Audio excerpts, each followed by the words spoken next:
Nesta segunda aula, vamos discutir a trajetória de constituição dos conselhos, seu significado e papel que desempenharam ao longo da história da educação brasileira. Faremos a distinção entre os conselhos na gestão dos sistemas de ensino e os conselhos na gestão das instituições educacionais. E, por fim, trataremos dos conselhos escolares como estratégia para a efetivação do princípio constitucional da gestão democrática da educação pública. Rosa, vamos para a reunião do Conselho Escolar. Vamos descobrir um pouco do passado para compreendermos o significado atual dos conselhos.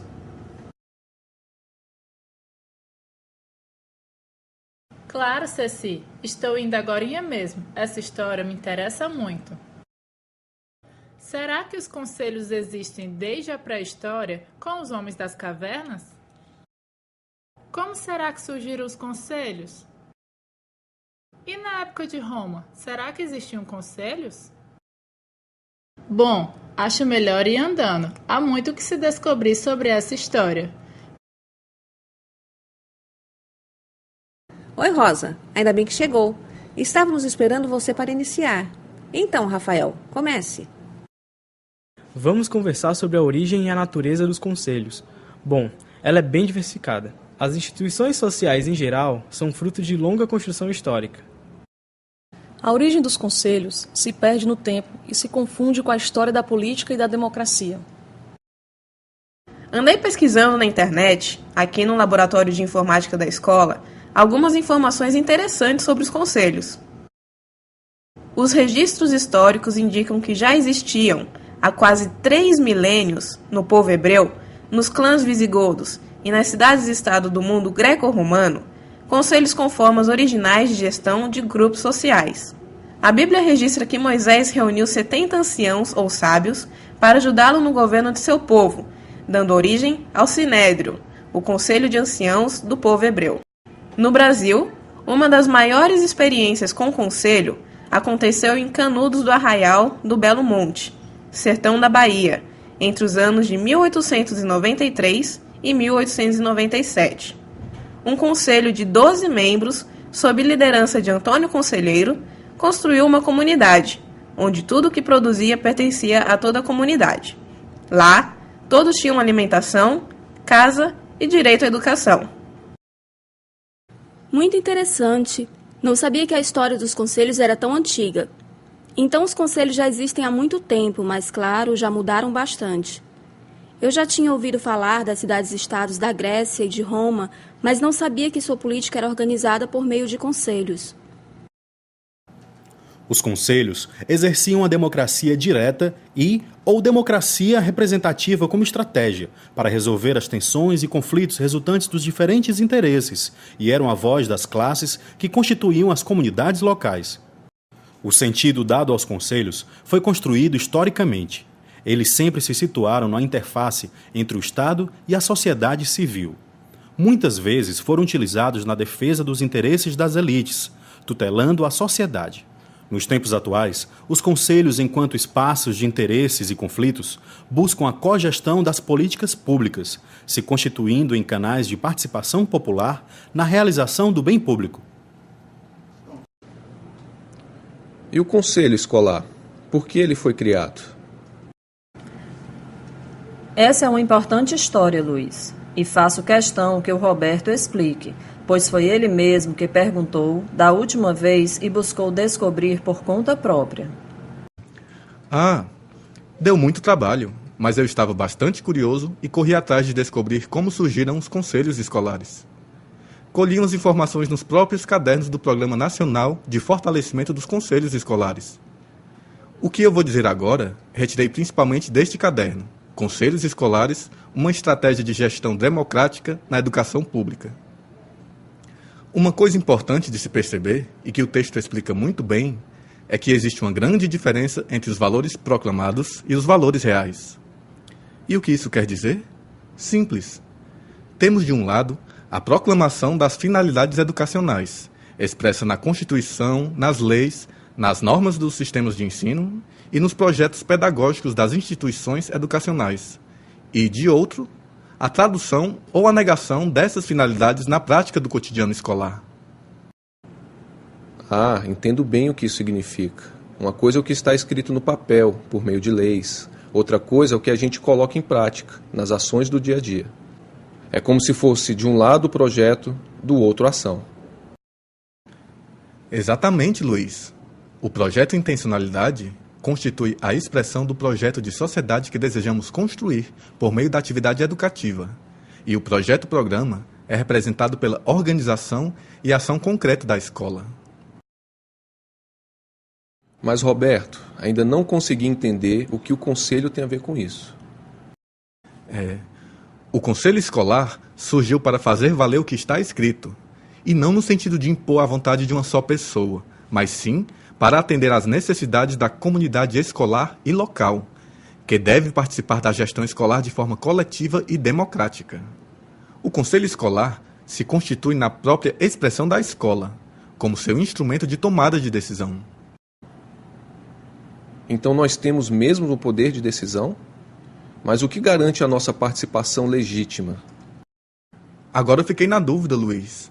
Não sei exatamente quais são as normas que institucionalizam e garantem o funcionamento do conselho escolar, mas sei que elas existem. Esther, você estava me falando outro dia sobre a luta dos movimentos populares pela redemocratização no final dos anos de 1970, reivindicando participação.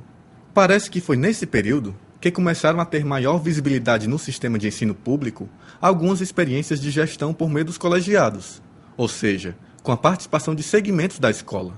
Isso tem relação com a legislação que garante o funcionamento dos conselhos escolares? Com certeza, Roberto. Toda legislação que existe hoje e que fundamenta o conselho escolar é fruto dos movimentos populares sobre os quais conversamos outro dia. Movimentos sociais, estes alimentados por sonhos e lutas de outros movimentos de décadas anteriores. Por exemplo, as lutas pela educação pública na Constituição Federal de 1988, a Lei de Diretrizes e Bases da Educação Nacional 9.394/96 e o Plano Nacional de Educação carregam algumas das bandeiras históricas presentes no Manifesto dos Pioneiros da Educação Nova de 1932. Esther, pesquisando, tomei conhecimento que já existiam conselhos escolares no Brasil. Em São Bento do Sul, Santa Catarina, foi descoberto, nos arquivos da Secretaria de Educação, o Decreto número 1882, de 7 de maio de 1925, assinado pelo vice-governador do estado de Santa Catarina, senhor Antônio Pereira da Silva e Oliveira. Neste decreto, se institui os conselhos escolares familiares, com o objetivo de fiscalizar os trabalhos escolares e incrementar o ensino das escolas públicas rurais. De fato, o espaço que temos aqui no Conselho Escolar foi conquistado com muita luta e esforço daqueles que sonharam com educação aliada à participação de todos e todas, por uma gestão democrática. Essa semana, colei no mural do Conselho Escolar as principais leis que regem o seu funcionamento. Mas me diga uma coisa, tanto faz dizer conselho escolar como conselho de escola? Rosa, sua pergunta é importante. Mas, além disso, é muito importante fazer uma reflexão sobre o significado e a posição do conselho na estrutura da escola. Devemos situar o conselho escolar como uma estratégia privilegiada da gestão democrática da escola pública.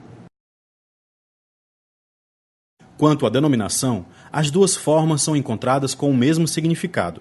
Adotamos aqui a expressão conselho escolar, seguindo a LDB e a tradição da área educacional. No setor educacional, a tradição consagrou o termo conselho, seguido da especificação da área institucional de abrangência, no caso, Conselho Nacional, Estadual ou Municipal de Educação, para distinguir das demais áreas de ação governamental. Seguindo essa tradição, a LDB e a maioria dos sistemas de ensino adotaram o termo Conselho Escolar simplesmente. Porém, mais importante do que a denominação adotada é a presença atuante desse colegiado no cotidiano da escola. O Conselho Escolar, portanto, constitui-se na própria expressão da escola, como seu instrumento de tomada de decisão. Ele é a voz e o voto dos diversos atores da escola, a partir dos diferentes pontos de vista. É bom deixar bem claro que o Conselho Escolar, embora integrante da estrutura de gestão da escola, não fala pelo governo, mas ao governo, em nome da comunidade escolar. Por isso, para poder falar da escola ao governo, em nome da comunidade escolar e local, é preciso considerar os diferentes pontos de vista. Isso significa que a composição do conselho precisa representar a diversidade, a pluralidade das pessoas de sua comunidade. Nós costumamos ver o mundo a partir das nossas próprias concepções, crenças e ideologias. Por isso, a visão do todo requer considerar as diferentes perspectivas da direção, dos professores, dos funcionários, dos pais, dos estudantes e de outros atores sociais aos quais a escola pertence. Mas a quem pertence a escola pública? Ora, aos cidadãos, ao público.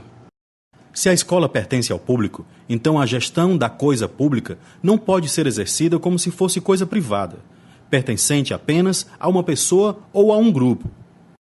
Para instituir a legítima gestão democrática da escola pública, é preciso quebrar primeiro os fundamentos do paradigma patrimonialista e autoritário do Estado, estejam eles situados nos governantes, na burocracia ou nas corporações. É preciso colocar no lugar deles novos fundamentos, situados na pertença da escola à cidadania, que lhe confere autonomia e poder e que possibilita a participação. Bom, hoje aprendi coisas importantes sobre o conselho escolar, principalmente que o nosso futuro está vinculado ao futuro do coletivo social e que o ocupante do cargo ou função pública não é dono do poder, mas servidor da cidadania. O mesmo raciocínio vale para os representantes dos segmentos nos conselhos escolares, que devem representar a voz cidadã na escola pública. Bom, preciso ir. A gente se encontra na próxima reunião do Conselho Escolar. Um grande abraço e até mais. Tudo que a gente puder fazer no sentido de convocar os que vivem em torno da escola e dentro da escola, no sentido de participarem, de tomarem um pouco o destino da escola na mão também. Tudo que a gente puder fazer nesse sentido é pouco ainda, considerando o trabalho imenso que se põe diante de nós, que é o de assumir esse país democraticamente.